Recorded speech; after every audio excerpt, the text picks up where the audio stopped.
Honorable CWC members, dear colleagues, I'd like to congratulate all of you on this occasion.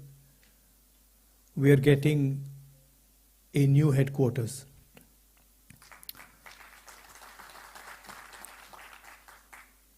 And we are getting a new headquarters at a very particular time. I think it's quite symbolic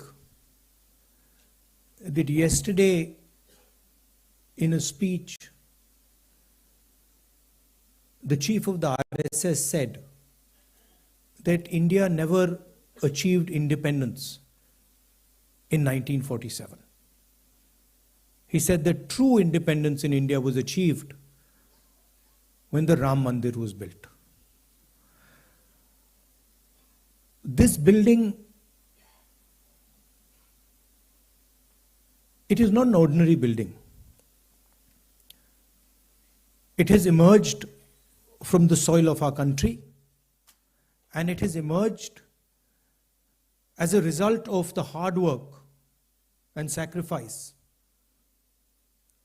of millions of people, and not just sacrifice prior to the freedom movement, but sacrifice until today.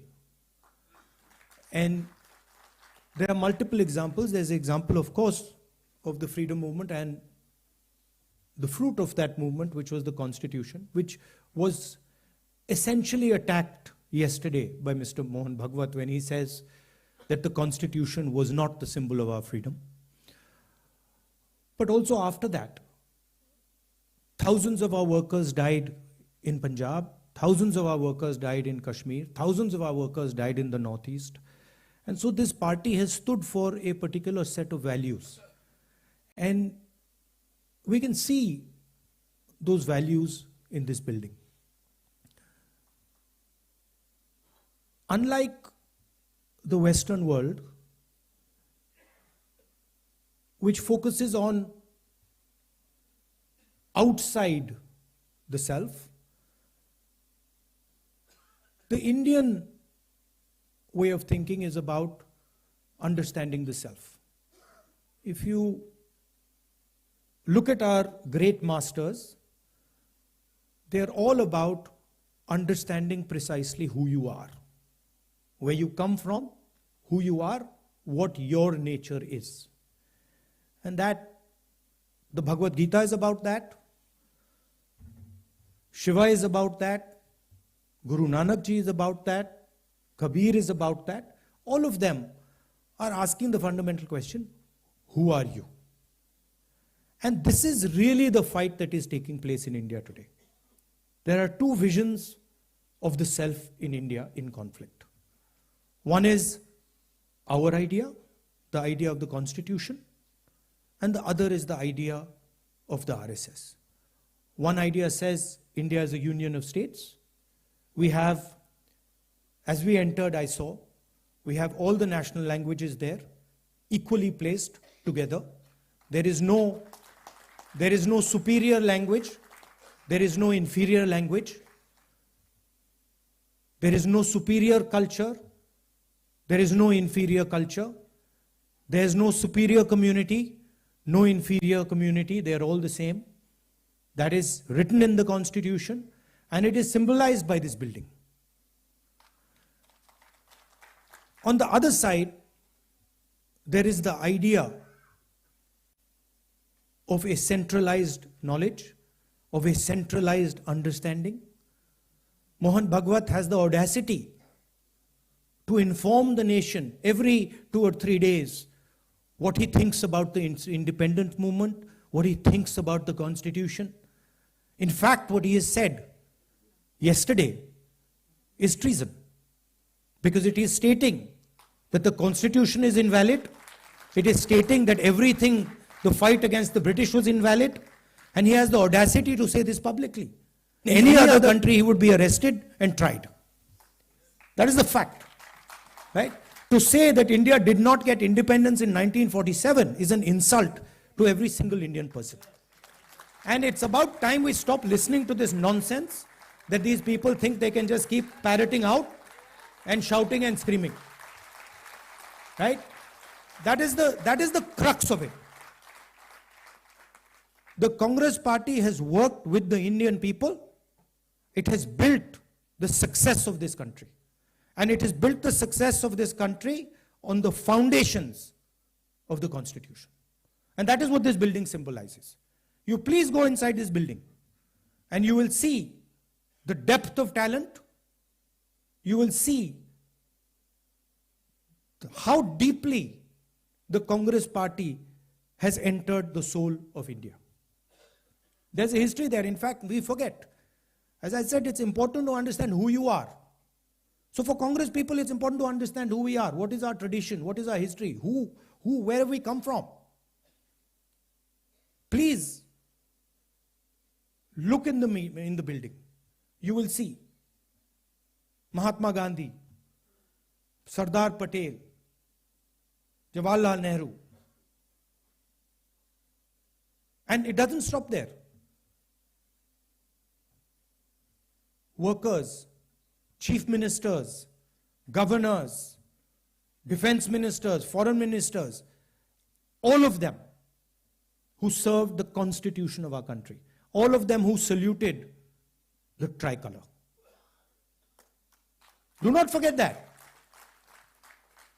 The people who are in power today do not salute the tricolor, do not believe in the national flag, do not believe in the constitution, and they have a completely different vision of India than we do.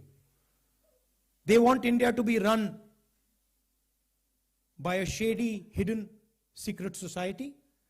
They want India to be run by one man, and they want to crush the voice of this country. They want to crush the voice of the Dalits. They want to crush the voice of the minorities. They want to crush the voice of the backward castes, of the tribals. This is their agenda.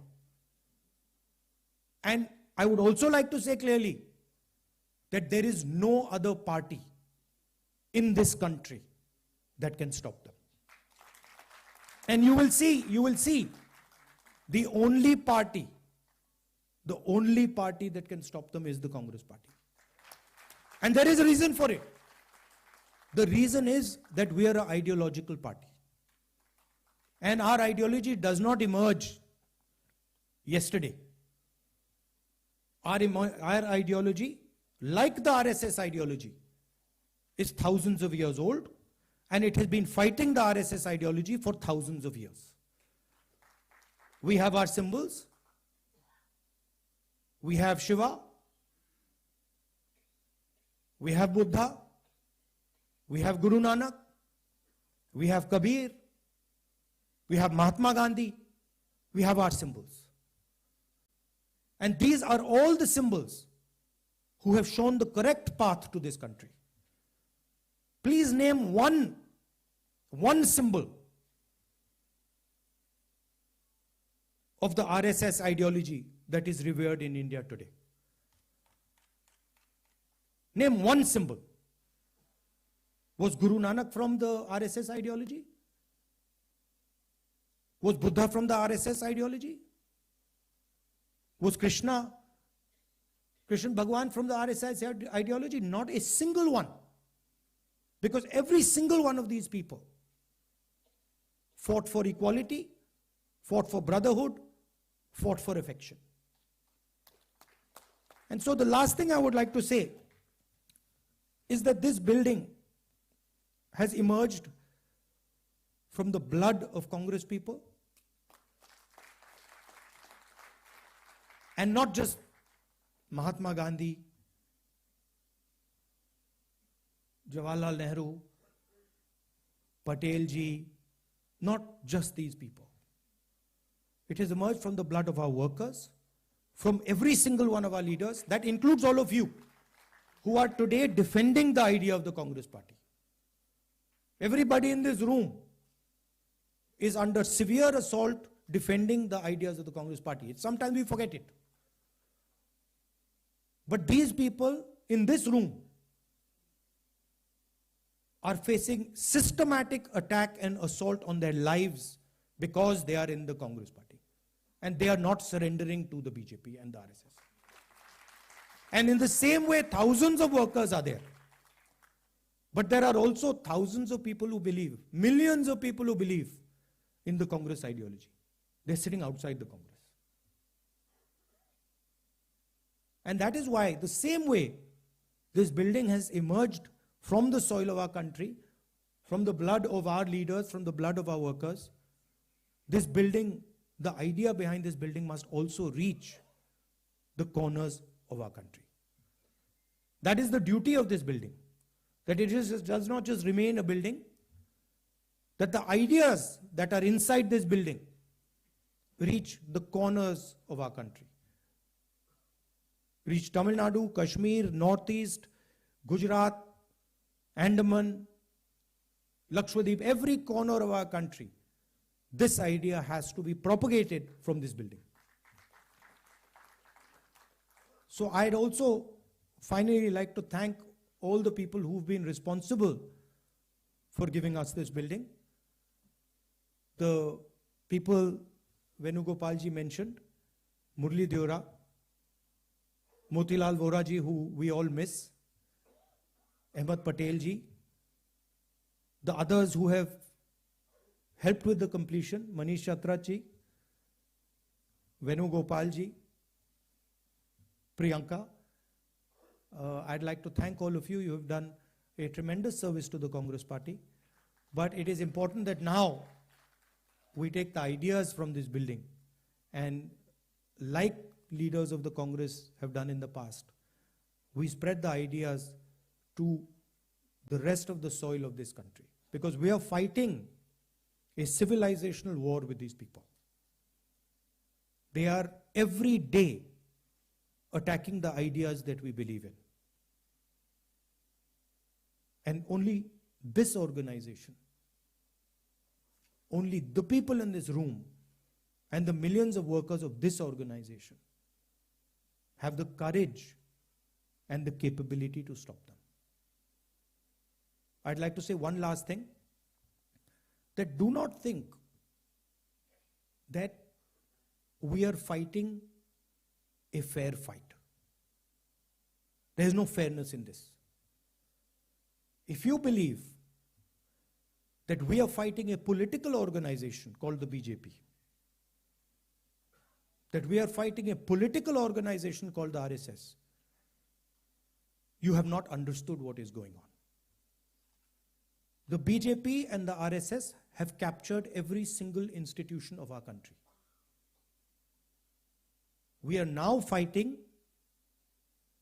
the BJP, the RSS, and the Indian state itself. In the last working committee meeting, I said very clearly that there is something wrong that has happened in the Maharashtra election. I said clearly that we are not comfortable with the way the Election Commission is holding elections. I said very clearly that the large number of new voters that have suddenly appeared, almost 1 crore new voters who have suddenly appeared between Lok Sabha and Vidhan Sabha in Maharashtra, is problematic. And I put a challenge clearly in front of the Election Commission. And I said clearly to the Election Commission, through that meeting, that it is your duty to make the voter list transparent to the opposition. We said clearly we want to see the voters, the names of the voters who voted in the Lok Sabha election in Maharashtra, and we want to see the name of the voters who voted, names and addresses of the voters who voted in the Vidhan Sabha election. If they were to give us that data, the problem would be solved. Because we would know for sure whether there is a problem in Maharashtra or not. But I would like to state to this meeting that the Election Commission has refused to give us that information. Now I want to ask you, why would the Election Commission refuse to give us voter lists of the Maharashtra election? What purpose is served by not giving us and the rest of the opposition the voter list of the Maharashtra Lok Sabha and Vidhan Sabha elections. Why will it damage the Election Commission to give us this list? And why are they not giving us this list? It is the duty of the Election Commission to provide transparency in elections. If there is a 1 crore increase in voters between Maharashtra, Lok Sabha and Vidhan Sabha, it is the duty and the sacred responsibility of the Election Commission to show us exactly why that has happened, and they are refusing to do it. And this is something every congressman and every opposition person has to keep in mind. There is a serious problem with our election system. And we might find it very difficult to accept this, because we are the people who have put in place the election system. But we have to keep it in mind that there is a problem. And it is the duty of the Election Commission to come clean and to give us the data of the Maharashtra and the Haryana elections, to give us the data we are asking for, the opposition is asking for, in which they are refusing to give us. So that is the situation in which we are fighting. Investigative agencies which are supposed to investigate crimes are being used against opposition. They're being used against all opposition leadership. CBI, ED, all these structures. We do not know whether our institutions are working or are non-functional. It's pretty clear the media, what the media is up to. Everybody knows. Even the people know that the media is no longer free and fair. So these are circumstances under which you're fighting this ideological battle. And I must tell you that I'm extremely proud of every single one of you. That you get up in the morning, and you stand and you fight for what you believe in and what you know to be your politics. So I'm very proud of this building, and I'm more proud of the people who are sitting inside this building right now. Thank you very much.